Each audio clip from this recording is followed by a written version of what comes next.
Ветингот и генералниот реизбор на судиите останаа само мртви зборови на хартија, како дел од нацрт стратегијата новаа влада за реформи во правосудството.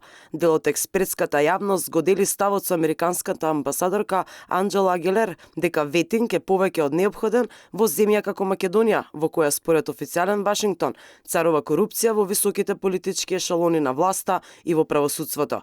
Владата веќе неколку години заборави ново прашање, иако најавуваа дека 650 судии ќе бидат проверувани. Засега надлежното Министерство за правда смени неколку шефови, но никој од нив не го покрена ова прашање.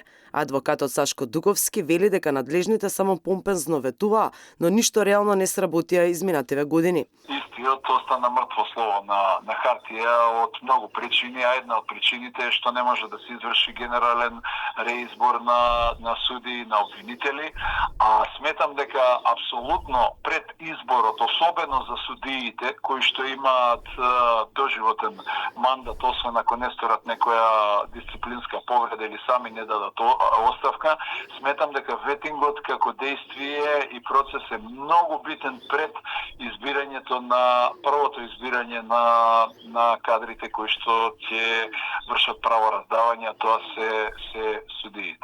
Ветингот во македонското правосудство е потребен за да се проверат функционерите кои се дел од систем во кој постои корупција, вели амбасадорката за Алсат. Таа го пренесува американското искуство, појаснувајќи дека таму проверки се прават пред изборот на функционерите.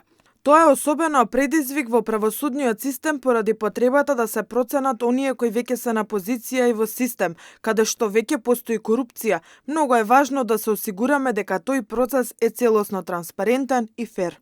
Оваа влада на големо го најавуваше генералниот реизбор во предизборието пред 6 години и ветуваше прочистени правосудни институции без корумпирани функционери кои ќе работат во интерес на граѓаните. Но ова ветување остана само како дел од изборна кампања. Најавувам генерален реизбор на судиите во државата.